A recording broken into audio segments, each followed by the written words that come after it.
They tell you the screens are the enemy. Your phone, your laptop, your TV. You've probably said it to your own kids. But here's what almost nobody in a white coat will admit to you. The things wrecking your vision the most aren't the glowing rectangles. They're small, ordinary habits you do every single day and never think twice about. One of them can quietly walk you toward blindness. Another one, about 10% of the 15 million people blinded by cataracts around the world, did to themselves. And you're doing at least one of these right now. I'm Sam Waterling, and I've spent 15 years watching this happen to real patients. Here's the thing they won't bring up at your next appointment. The system makes money when you stay sick, not when you protect yourself for free. Subscribe and hit like if you want the straight version. Help me get this channel to 300,000 subscribers. Let's start with the one that looks completely harmless. Rubbing your eyes. You feel an itch, you rub, and what's the big deal? Everybody does it. But stop and think about what those hands were touching a minute ago. A door handle, your phone, money, a keyboard, they're not clean. When you rub, you're taking whatever bacteria and dirt is on your fingers and pressing it straight into your eye. That's how you get bacterial conjunctivitis, an infection of the thin, clear tissue that covers the white of your eye and the inside of your eyelid. Redness, discharge, misery, and you did it to yourself. Now take it further. If your eye was recently operated on, or you took any kind of hit or injury to it, rubbing means you're mashing a fragile, healing structure and handing an infection a wide open door. But here's the part almost no one warns you about. Big studies published in the journal Cornea and in the Journal of Cataract and Refractive Surgery show that chronic, repeated eye rubbing can actually trigger a disease called keratoconus. Let me put that in plain terms. Keratoconus is a progressive weakening of the cornea, the clear dome at the very front of your eye that focuses light. Over time, that dome thins out, loses its strength, and starts bulging forward into a cone shape.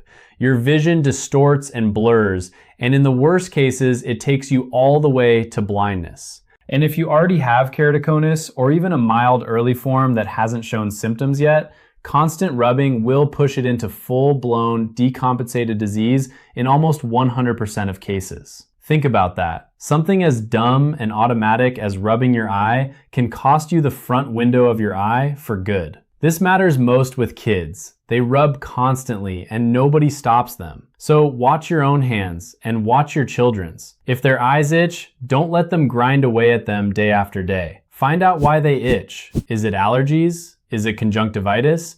Is it another infection? Treat the actual cause. I'm not telling you to never touch your eyes, that's fine. I'm telling you a chronic rubbing habit is the thing that turns dangerous. Which brings me to the next thing you're probably ignoring, sunglasses. Listen to these numbers. Around 15 million people in the world are blind from cataracts, and about 10% of them got that cataract purely from letting too much ultraviolet light into their eyes over the years. A cataract, by the way, is a clouding of the lens inside your eye, the natural focusing lens that's supposed to stay crystal clear. So sunglasses aren't a fashion accessory, they're a medical necessity. Your lens can block part of the light spectrum, but a certain slice of ultraviolet gets through to the retina, the light sensing layer at the back of your eye, and that light is toxic. Toxic to your lens and toxic to the delicate receptor cells that let you see at all. Too much ultraviolet doesn't just cause cataracts, it attacks the macula, the small central part of your retina that gives you sharp, detailed vision.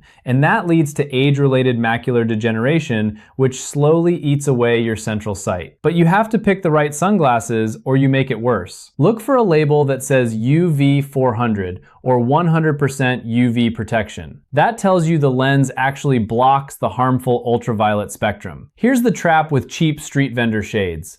They darken the picture so your pupil, the black opening in the center of your eye, opens up wider to let more light in. Now an even bigger dose of ultraviolet pours into exactly the structures you were trying to protect. Dark lenses with no real UV filter are worse than no sunglasses at all. Good glasses also shield the skin around your eyes and your eyelids from the same damage. And don't think this is only a bright summer day problem. The real danger climbs when you're up in the snow and the mountains on a clear day, because light bounces up at your eyes from every direction off the white ground. There's a reason serious climbers wear those big wraparound glasses that curve around the sides of the face. It's not a look, it's coverage from every angle.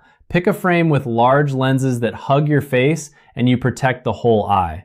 Now the third habit, contact lenses. Plenty of people wear them for years with no trouble, and everyone knows the rules. Don't sleep in them. But you'd be shocked how many people break that rule constantly. So what actually happens when you sleep in your contacts? A contact lens is basically a foreign object sitting on your eye, and it blocks nutrients and oxygen from reaching the cornea. Remember, the cornea has no blood supply of its own. It gets everything it needs from your tear film and straight from the air. Put a lens on top of it, even one rated for high oxygen flow, and part of that oxygen still can't get through. The cornea starts to suffocate. That's called hypoxia, which just means not enough oxygen. Now close your eyelid on top of that for 8 hours of sleep, and the suffocation gets far worse. When the cornea is starved like that, it fights back by growing new blood vessels in to bring oxygen, tissue that isn't supposed to be there. And the risk of infection climbs because your tears aren't washing the space clean anymore. The harmless microbes that live on every eye's surface can turn dangerous and cause conjunctivitis at best or keratitis at worst, which is inflammation of the cornea and a real threat to your sight. A study published in the journal Eye and Contact Lens in 2021 found that people who slept in their contact lenses had a keratitis risk 6 to 8 times higher than people who only wore them while awake. And 30% of the people surveyed admitted they sleep in their lenses, gambling on an eye infection every single night. So if you wear daily lenses, wear them for one day and throw them out when you get home. Don't stretch them. If you wear planned replacement lenses, respect the replacement date, keep them in fresh, clean solution, and check that the solution itself hasn't expired. And never, ever swim in open water or a pool with your contacts in. Water is a source of infection. If one particular bug gets trapped between your lens and your cornea, you can end up with acanthamoeba keratitis, a brutal infection that in some cases leads to total loss of vision and the need for a corneal transplant. Parents, watch your kids on this one. No matter how mature your teenager seems, they're still a kid, and they don't always grasp the risk they're taking with their eyes. Fourth habit, and this is the one full of hypocrisy. We nag kids about screens all day, then set a far worse example ourselves. Smoking. You already know it drives lung cancer. What you probably don't know is how directly it goes after your eyes. Here are 4 eye diseases smoking sets you up for. First, age-related macular degeneration again. An analysis published in the British Journal of Ophthalmology covering 40,000 patients found that smokers had roughly 2 to 3 times the risk of developing it. And here's the sting. The risk only came back down in people who quit, and not until 15 to 20 years after they stopped. Second, cataracts. Tobacco smoke is loaded with oxidants and tiny particles that damage the lens and cloud it years earlier than it should. Third, glaucoma, a disease that slowly damages the optic nerve, the cable that carries vision from your eye to your brain. We think of glaucoma as an old person's problem, but smoking can bring it on much younger by cutting blood flow to the optic nerve and raising the pressure inside your eye. And glaucoma never leaves. It's a lifelong condition, so any trigger like smoking has to go. Fourth, diabetic retinopathy. If you have diabetes, especially poorly controlled diabetes, damage to your retina is coming sooner or later. Add smoking on top, and that damage shows up earlier, hits harder, and takes your vision more permanently. The eye is a densely vascular organ packed with tiny, fragile blood vessels. Smoking makes those vessels spasm and clamp down, and everything from your lens to your retina to your optic nerve pays for it. The fifth habit is the quietest one of all: going years without seeing an eye doctor. You figure, I see fine, nothing hurts, I don't need glasses, I drive and read no problem, why bother? But an eye doctor isn't just the person who writes you a glasses prescription. Modern eye care is high technology. In a few minutes, we can examine your eye down to the microscopic level and,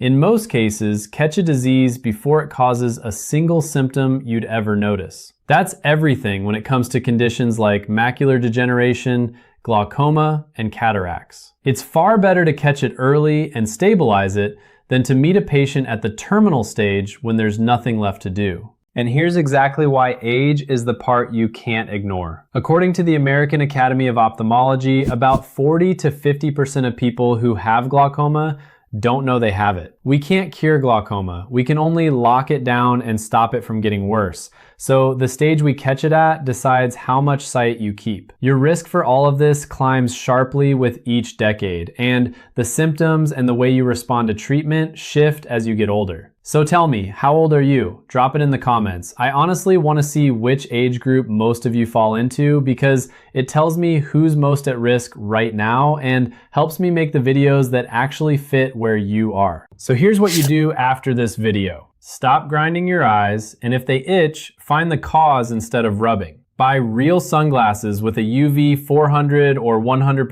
UV label and wear them, especially in snow and bright glare. Follow the rules on your contacts, never sleep or swim in them. If you smoke, this is one more hard reason to stop. And if you're over 40, get your eyes checked every 2 to 3 years, even when they feel perfect, because the diseases that steal your sight do it in silence. Your doctor won't sit you down and walk you through any of this, because there's no money in keeping your eyes healthy for free. I'll tell you the truth, they won't. Subscribe, leave a like, and help this channel reach 300,000 people who deserve real answers about their health.